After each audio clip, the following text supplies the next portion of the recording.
July August গণহত্যায় অভিযুক্ত আওয়ামী লীগকে নিষিদ্ধ এবং দলটির নিবন্ধন বাতিলের দাবি জানিয়েছে জাতীয় নাগরিক পার্টি এনসিপি।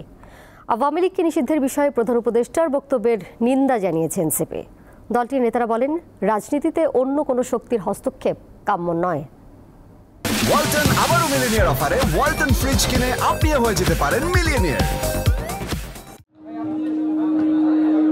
গণহত্যার অভিযোগে আওয়ামী লীগের বিচার এবং দলটিকে নিষিদ্ধের দাবিতে শুক্রবার দিনভর বিভিন্ন মহল সরব ছিল।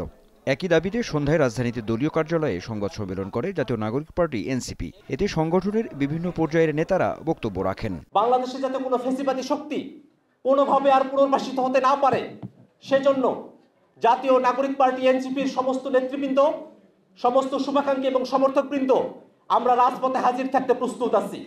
তো আমরা আমাদের জায়গা থেকে স্পষ্ট করতে চাই, আওয়ামী লীগের আগে বিচার নিশ্চিত করতে হবে, তাকে দল হিসেবে বিচার নিশ্চিত করতে হবে, অপরাধ স্বীকার করতে হবে, তারপর অন্য কোনো আলোচনা হইতে পারে, এর আগে কোনো ধরনের আলোচনা হইতে পারবে না। দেশের রাজনীতি কিভাবে চলবে এ বিষয়ে নিজের মত তুলে ধরেন এনসিপির মুখ্য সংগঠক। আমাদের সাথে যে আলোচনাটি হয়েছে সেনাবাহিনীর ঊর্ধ্বতন কর্তৃপক্ষ কর্তৃক, সেটি হচ্ছে আমরা মনে করছি সেটি রাজনৈতিক বিষয়ে হস্তক্ষেপ করা। রাজনীতিবিদরাই নির্ধারণ করবে রাজনীতির ঘটনা প্রবাহ বা চলমান যা কিছুই পরবর্তী রাজনীতি কোন দিকে যাবে, সেটি রাজনীতিবিদদের হাতেই থাকা উচিত।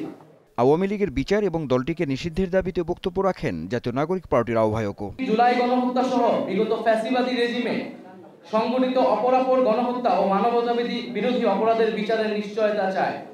বিচার চলাকালীন আওয়ামী লীগের নিবন্ধন বাতিল করতে হবে এবং এই মাফিয়া গোষ্ঠীর রাজনীতিতে ফেরানোর যে কোনো প্রচেষ্টাকে এনসিপি প্রতিহত করার অঙ্গীকার ব্যক্ত করছে। আওয়ামী লীগ নিষিদ্ধের কোনো পরিকল্পনা সরকারের নেই, প্রধান উপদেষ্টার এমন বক্তব্যের নিন্দা জানান নাহিদ ইসলাম। সম্প্রতি অন্তর্বর্তীকালীন সরকারের প্রধান উপদেষ্টা মন্তব্য করেছেন, আওয়ামী লীগ নিষিদ্ধের কোনো পরিকল্পনা সরকারের নেই। আমরা তার এই বক্তব্যের নিন্দা জানাই। আওয়ামী লীগ কর্তৃক সংগঠিত পিলখানা হত্যাকাণ্ড, শাপলা হত্যাকাণ্ড, আগ্রাসন বিরোধী আন্দোলনের হত্যাকাণ্ড, গুম, ক্রসফায়ার, ভোট ডাকাতি সহ জুলাই হত্যাকাণ্ডের বিচার প্রশ্নে কার্যকর অগ্রগতি দৃশ্যমান হওয়ার আগে রাষ্ট্রের দায়িত্বশীল পদ থেকে এই ধরনের বক্তব্য অনাকাঙ্ক্ষিত। আনোয়ার হোসেন, দীপ্ত সংবাদ, ঢাকা।